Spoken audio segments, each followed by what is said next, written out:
Mike McCool here in the Royal Examiner Studios. With me today is Bruce Carpenter. Bruce is from Frogtown Music, and what we're going to talk about today is a series of bluegrass festivals coming on here in the near future. In fact, starts on November the 9th, and it sounds like it's a really good educational, benefitable. What kind of word is that? That sounds like a bluegrass word, doesn't it? You can make it into a song if you can get it to rhyme with something. I'm sure you could. But these festivals benefit the Frederick County Educational Foundation. So, Bruce, let's talk a little bit about the benefit, and then we'll talk a little bit about the music. Well, it's kind of one in together, Mike. Right.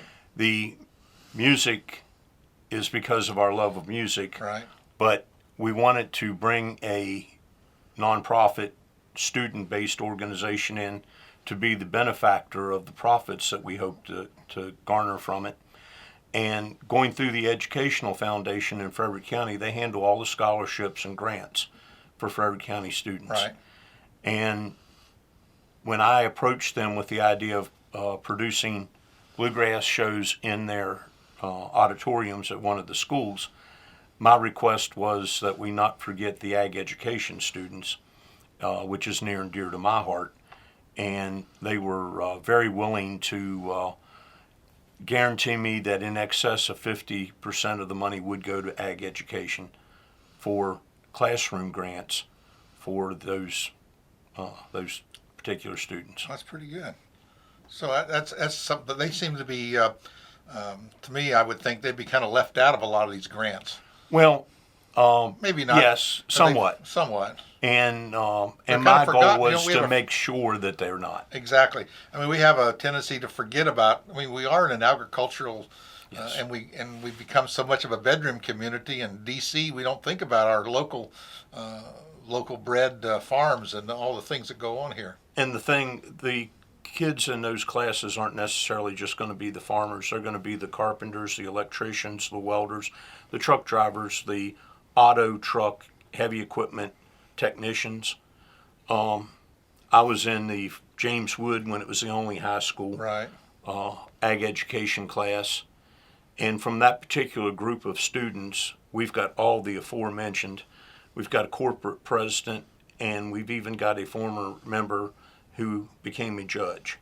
So it's a big cross-section of students, but it's a good number of the blue-collar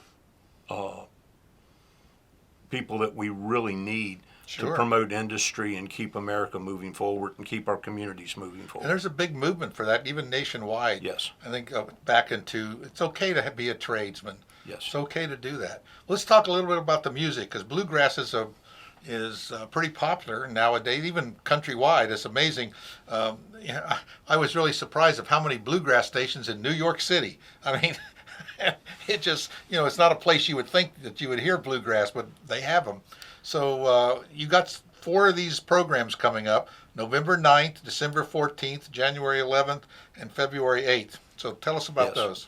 Well, first of all, Frogtown Music is a production company, and it is owned by Robert Mabe, who is a banjo player and writer, John Burns, and myself. And John and I are writers.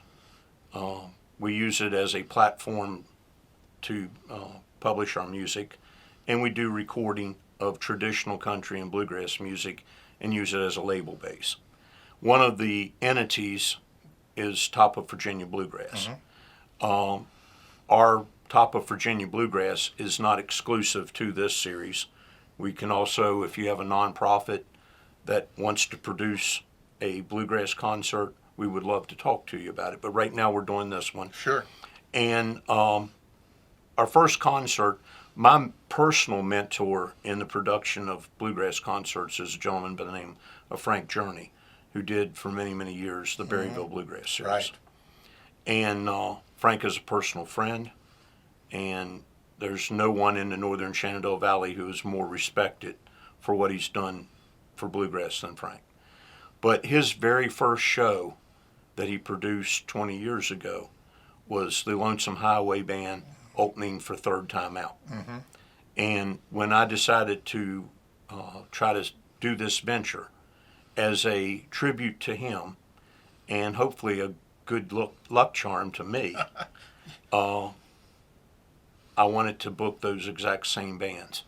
I talked to Russell about it with Third Time Out. He was completely 100% in. Lonesome Highway had stopped playing, so they're billed on our series as Lonesome Highway Reunion Band.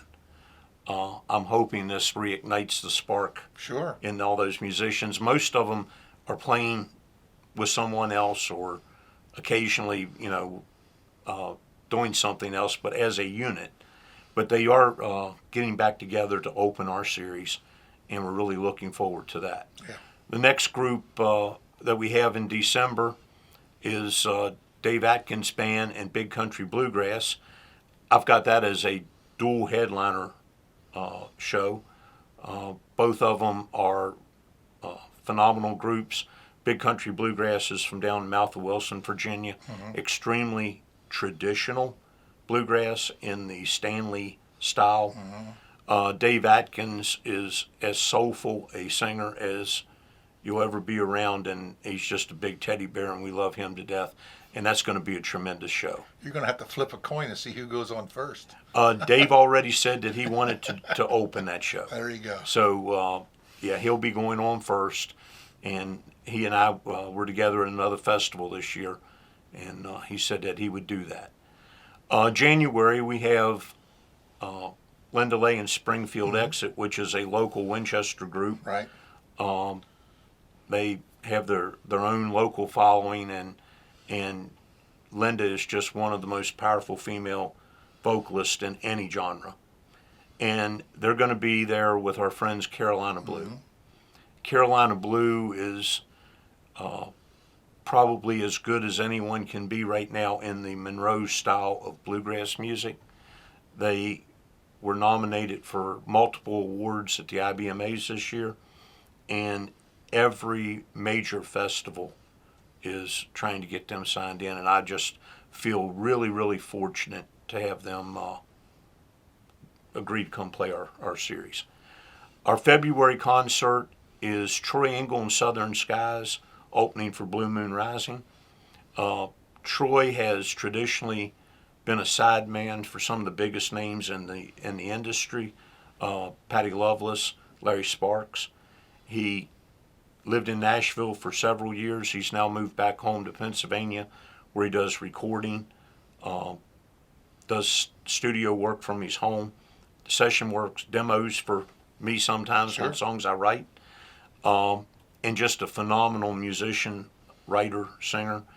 And then Blue Moon Rising is a group that had gotten kind of dormant for years, had several hits, and they went through a transition of personnel. But when I was putting this series together, I saw an article where one of their original members had come back into the group. I placed the phone call that day and was actually the first person, I believe, to sign them in their reformed current status. Right. I'm tickled to death. I'm excited.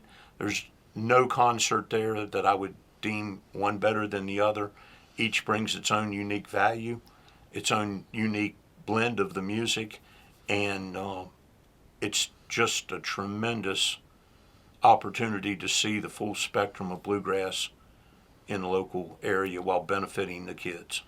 And it's going to be at the Millbrook High School. Yes, Millbrook High School down off Route 7. It's a good facility for bluegrass. Right off 81, got a beautiful auditorium. The folks at Frederick County Schools, the Education Foundation, have just worked tremendously with us to try to facilitate this. They will be the first to admit they're not bluegrass people. That's been new to them. They're excited about it. Hey, and, excitement is half the battle. It's half the battle, and we're just looking forward to partnering with them. They've provided the venue for us and the opportunity to be there. It's my responsibility now to make it a success and to raise some money for the ag education community. It sounds like this is like great Christmas gifts for someone that you can buy for that bluegrass band. To me, I think we need a 4-pack. I mean, you can go to all 4 concerts. Well, we actually I early know on you have one of those. Well, we had season tickets available, and they just came off sale. Now we're down just individual shows only. Tickets are available at topofvirginiabluegrass.com, and it takes you to our ticket site, which is handled by Eventbrite. Right. And there's great seats. There's not a bad seat in the house. We previewed the auditorium and looked at the band room and where different band facilities and guest facilities would be. And I literally walked around and just sat there in the seats. And there's not a, as I say, there's not a seat in the house I'd be scared to give my wife or my mom. Sure, that's good. So what's the ticket price on this? Advance tickets are $30 plus the Eventbrite fee, which is $3 something, I believe. $2, yeah. And they can be, like I said, got through the website. At the door, tickets are going to be $35 each. Right. Well, it sounds like a great evening. What day of the week? I didn't look this up ahead Saturday. of time. It's so Saturday night. Yeah, all of them are on second Saturday Saturdays. of the month. That's a good time. And mark your calendar. It's close to whatever route you're coming. Sure, the location is come great. from Warren County, you go straight in 522 to 81 or out 66 to 81. It's like a mile and an eighth off of 81 on Route 7, right at the light across from the Honda motorcycle shop. Right. So that'll be on the 9th of November, the 14th of December, the 11th of January, the 8th of February. I'll put all the contact information for the tickets in this right here below the video as you watch it. But it sounds like a great evening of fun. I mean, it's a great thing for Saturday night. If you're a bluegrass fan, or you know a bluegrass fan, or you just want to find out about good bluegrass music, this is the place to go. Right. And we do have some great sponsors that I don't want to not. Oh yeah, we got to talk about sponsors. Yeah, we got to talk about our sponsors. Our banjo level sponsor, or our top level, is the Southern States Winchester Co-op with Cargill Feeds. The fiddle level, which is our next to the top level, was Carmoose Lime and Stone, the Frederick County Farm Bureau, Mid-Atlantic Farm Credit, and James River Equipment Company. And then we have our mandolin level sponsors, which was the next level down, City National Bank, Historic Properties of Virginia, H.H. Humps Incorporated Transportation, Shade Equipment Company. We had in memory of Mary Job Shank, Middletown Shelving and Hardware Supply, Stonewall Arms, Virginia Farm Market, West Oaks Farm Market, and Yount Hyde and Barber. Then our bands over the years for other series and this series have been fed just tremendously by the folks at Jordan Spring Market. Oh. Olivia is a big supporter of the music, and she supports the concerts to benefit the students. She's joined in with us as our catering sponsor. And bluegrass musicians like to eat. They love to eat, and they love the food from Jordan Springs Market. The Fret Shop in downtown Winchester has donated a guitar that we are raffling off, and will be given away at the last concert.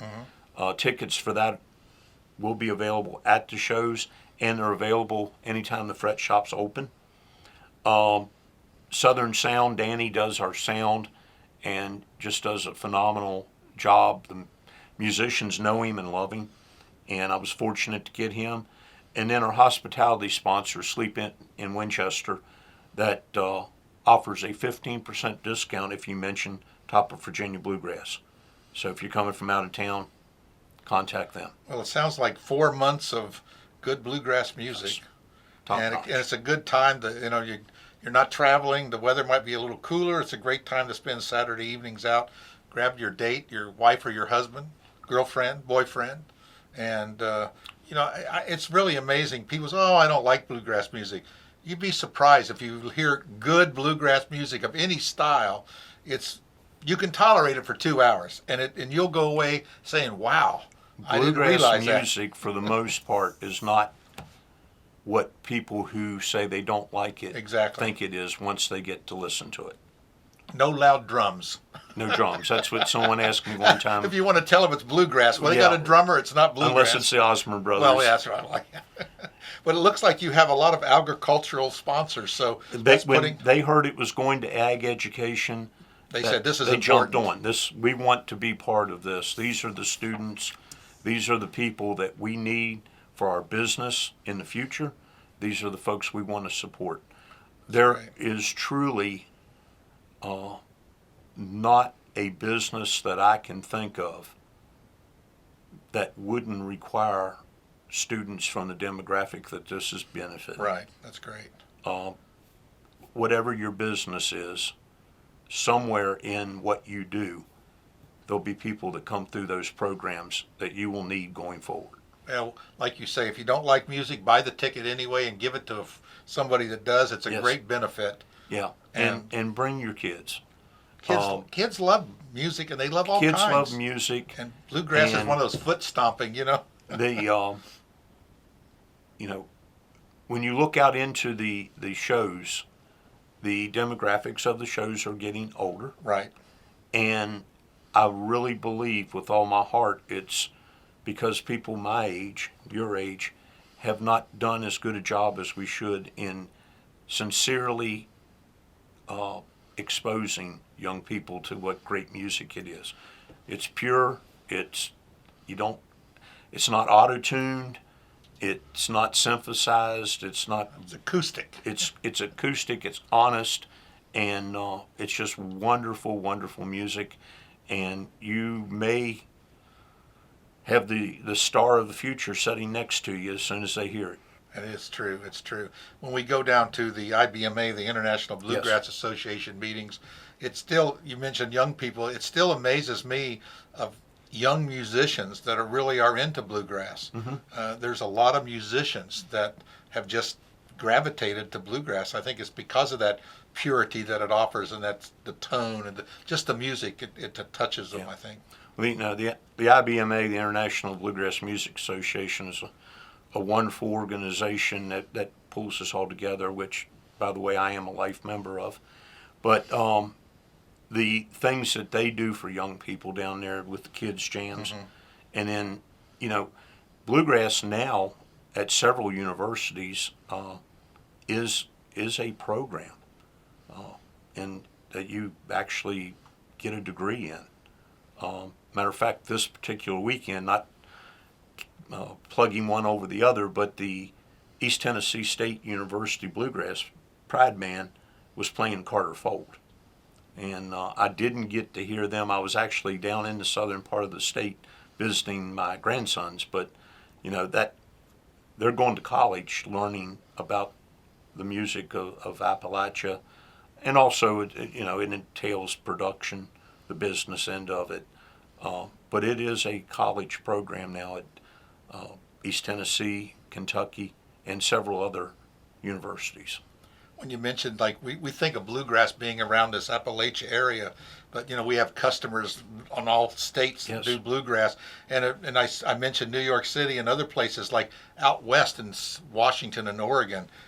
Seattle has a huge bluegrass. San Francisco, and California of all places has a huge bluegrass organizations in California. And for years, Washington D.C. was considered the capital of bluegrass. Isn't that something? When they had great bands, just to name a few, the Country Gentlemen and Seldom Seen. Exactly. From the U.S. Navy. No, you're right. That's right. Well, Bruce, it's nice talking to you. Want to remind you what it's all about. It's the Top of Virginia Bluegrass Series. It's November the 9th, December the 14th, January the 11th, February 8th. It's all happening at Millbrook High School in Winchester. It's great. The web address is topofvirginiabluegrass.com. So check it out in the story. Go there, buy the ticket. Schedule yourself to go, or at least give them away to some friends that love music. Makes great gifts, great customer spiffs. That's right. Anything like that. It's something that people may not buy on their own. Think, but boy, when you give it to them, it's a gift they'll remember. Yes. Yeah, it's an experience, not a thing. That's right. Gifts that keeps on giving. Yes. That's great. Thanks again, Bruce, for talking to us. We really appreciate it. Thank you for having me. We'll keep looking how after November 9th we'll get back together and see how that went, and we'll plug the rest of these things. How's that? Sounds wonderful. like a and plan. I hope to see you there. I plan to be there. Thanks again, Bruce. Thank you, Mike.